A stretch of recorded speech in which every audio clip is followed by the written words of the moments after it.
is Renee Koth, and I am the Fostering Futures Program Manager at Foundation 2 that oversees the Aftercare contract. My name is Kaylee. I am one of the Aftercare advocates with Foundation 2, who is one of the 7 contracted agencies in the Aftercare network that provide services to all 99 counties in Iowa. Hey, tell me about Aftercare. What do you guys do? Okay. So Aftercare is a statewide network. So like as Kaylee had mentioned, there are 7 serving agencies that cover all 99 counties in the state of Iowa. And so what happens is when a young person ages out of a state paid placement, such as foster care, group home, shelter, kinship placement, they could be eligible on their 18th birthday for aftercare services. And then once they are eligible for aftercare services, they're assigned to an advocate such as Kaylee that would then work with them and guide them along their path and journey into adulthood. Aftercare has been around for over 20 years, and it is very much of a program that is has grown by leaps and bounds. But what's great about Aftercare is that it started because of a young person who left the foster care system, became homeless, and ended up passing away.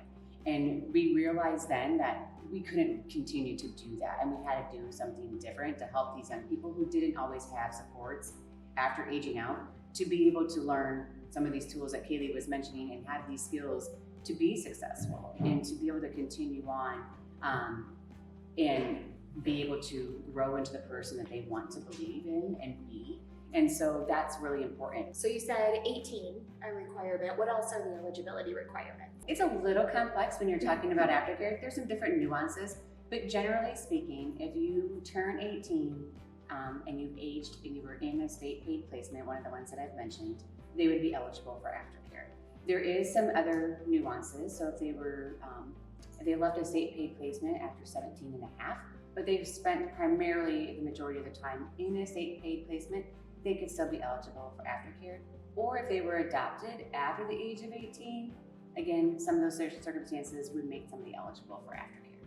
So tell me about the 3 components or stages of aftercare. There are 3 components of aftercare, which is pre, core, and extended. And so when we start with pre, we primarily get our referrals from HHS or JCS workers.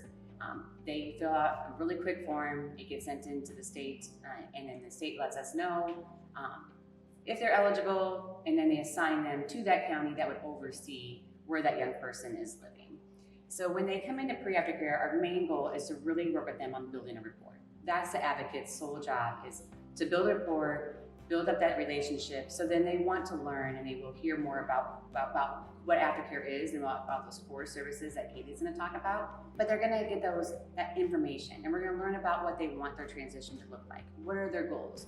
Where do they want to live? What do they want to do? Do they want to go to school? Do they want to work full time? Where is it that they want to be when they turn 18?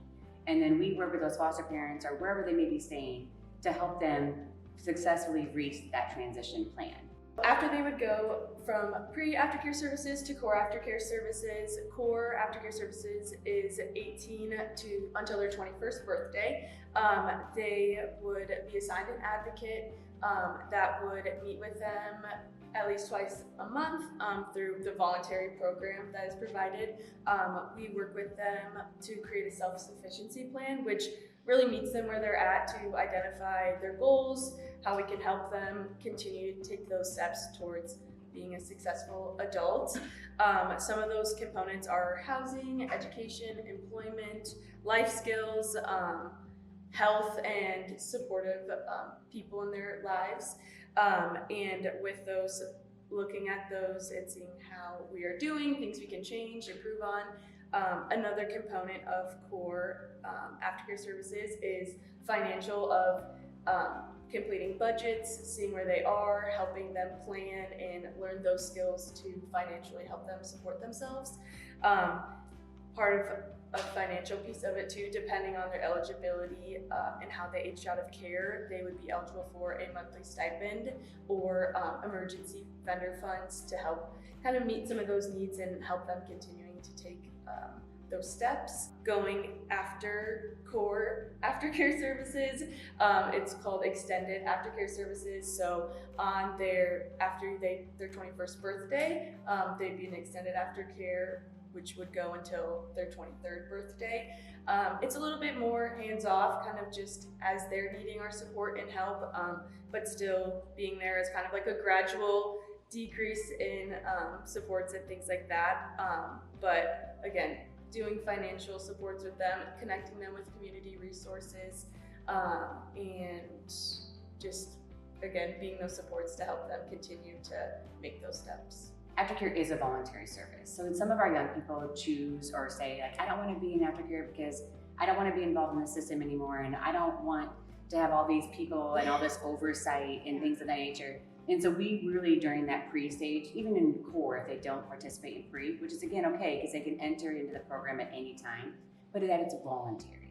And really, after those eligibility forms, we don't have any contact with HHS or juvenile court. We kind of are just working just in tandem with our clients, and we don't have to report back anything to the courts, and we don't have lawyers involved, and we don't have all those other entities, unless they have mental health services or unless they have specific people that they want to maintain and keep in their lives and continue on with their journey, and that's absolutely okay too.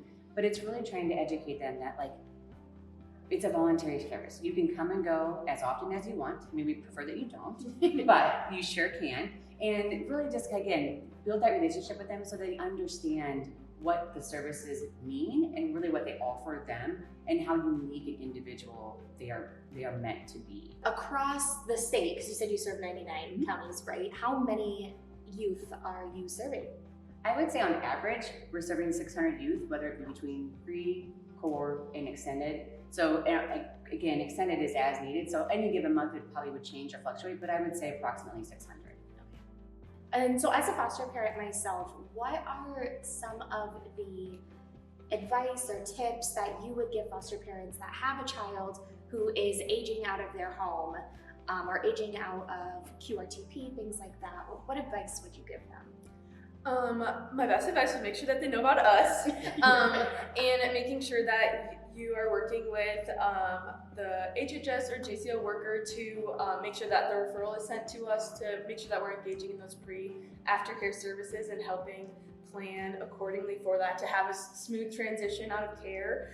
I think also too, just continuously providing support for them and knowing that they have you in their corner to help see them succeed, asking them what their plans are for the future. And I think also too, addressing that it's okay not to know and to feel overwhelmed, because it is a scary transition into adulthood, and also to beyond once they turn 18 to still being in contact with them, letting them know that they still have you, and can do all the things with you supporting them as well.